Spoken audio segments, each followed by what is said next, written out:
it doesn't matter if it's free. You always will have these. You can't get away from them. There's a lot of wonderful video software out there that a lot of people are using to put bits on VCDs. And there are about 45 different patents that cover these areas, a lot of them held by Dolby, in particular for various kinds of audio compression and encoding schemes. I don't think anybody's terrifically worried that Dolby is going to start enforcing those rights with the various versions that are out there. But they can do exactly what is going on right now in the operating system camp. They can do so in a video reader. There are literally hundreds of ways in which these things can bite. So we got to understand that this stuff's real. It's not going to go away unless we start rewriting the intellectual property laws. And I don't know about you, but I've been around here for a number of years. I haven't seen them change really vastly. In fact, if you were to take a look at where the intellectual property rights are heading right now, they're not looking like they're going to be getting any weaker. They look like they might tend towards a stronger. So these obstacles, whenever you do development, you have to be aware that they might bite you. When we were doing BSD, we were mostly concerned with copyright and trade secret issues. And I will go into them a little later in this presentation.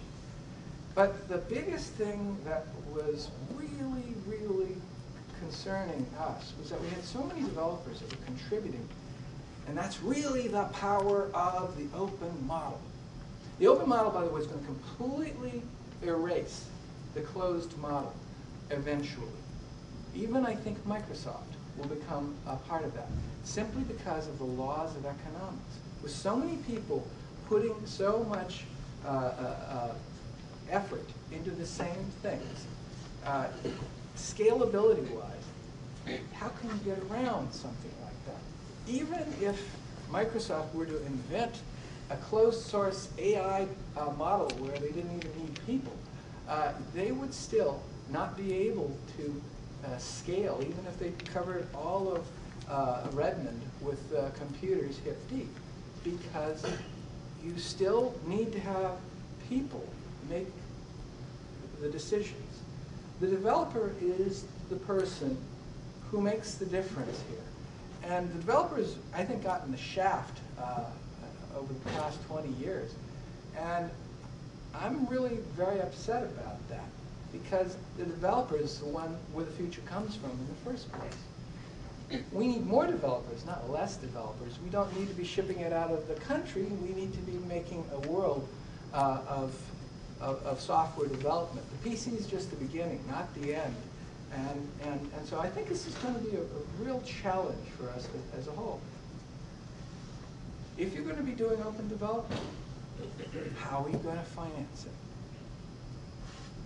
There's got to be sustaining revenues. There's got to be something that works. Now, a lot of times, they're hidden inside of other people's economies. Like right now, believe it or not, when a developer goes and develops a common piece of code, he doesn't know this, but every single person who uses that code, he is in effect eliminating a certain number of cost items from that person's area. Just eliminating it. So you probably don't know it, but he's lifted like a heavyweight lifter. Thousands and thousands, in some cases millions of people. Maybe just a little. But if someone else then does development on another piece, then that one's raised equally. That's particularly true of middleware type of applications, right? Because they get used everywhere. Yeah, but it's also true of utilities. It's true of file formats. Okay. If some leverage one piece, the rest breaks free after a while. So there's fantastic effects that it has in our economy. Much like it was talked about the internet revolution, the open source revolution really hasn't happened yet. Yes? So I'm interested in a couple of things there. When you speak of mission, if I think back to the theory, which I've had a reasonable amount to do with, I can't recall there have been any mission apart from building a packet capture and analysis tool.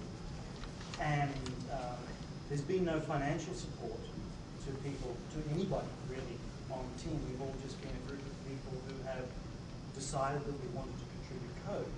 But I agree that of course that's been enormously enabling, because I see dozens of companies here in the valley who use, the results of my coding. Well, that is your financial contribution, because they did not have to go out and spec a piece of software, bring it in, pay somebody to learn about it, which is a period of time, and hope to get a result from it. A lot of times, one of the things that's really great about free software and open development software is that, and I do draw the distinction generally for this gentleman here because I respect him and I don't wish to diss anybody along the way by accident. The point here is there is money. You just have to identify where it is, okay, and realize where it's going and what it's doing at any given point in time. Everything is political, everything is interacting, but you can't ignore the effects of these liabilities or of the finances. You can't ignore the politics. When you ever create a piece of software, you're responsible for it. People may like you, they may not like you, it may be fair, it may be unfair. It doesn't matter, it exists. It's part of this sheet of things that we have to figure out. How do we make this work as a group? And there's a responsible aspect of it, and there's a stand by your guns aspect of it as well. And that's what I see a lot right now is people aren't organizing the information very well. They're being driven more by the panics of the moment and not thinking about what does this really mean? Where is it really going to go? Control. We've got two models and that I see quite often. There's a loosely coupled model, and that's been dominant since Berkeley faded into the back. The tightly coupled model involves a series of groups and agendas. One of the things that has been compared is effectively the BSD control everything and then get out a release every a year or so or more, and the incremental release as you go model. Some people are more comfortable with one, others are another. This turns out to be a big issue when you look at it in terms of process for maintaining the integrity of an organization.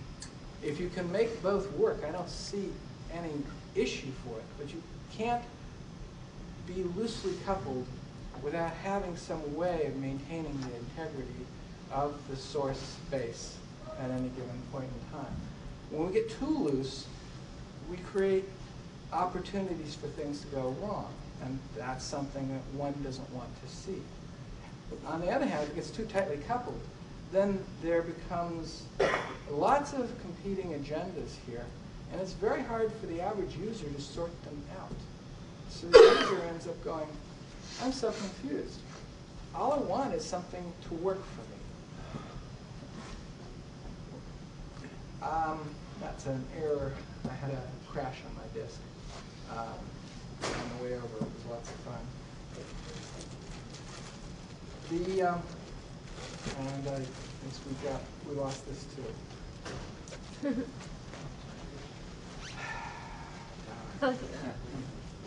Sorry about this. Okay.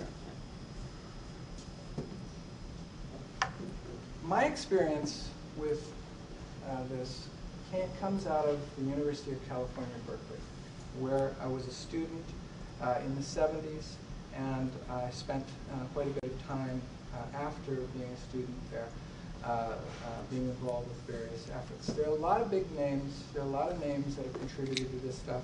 If I was to go and list everybody involved here, I would definitely be having hundreds to thousands of names.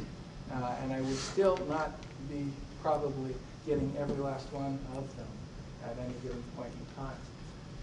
One of the things that a lot of people seem to be missing right now is that Berkeley's first operating system group was actually in the 60s, not in the 70s. It did Berkeley time-sharing system.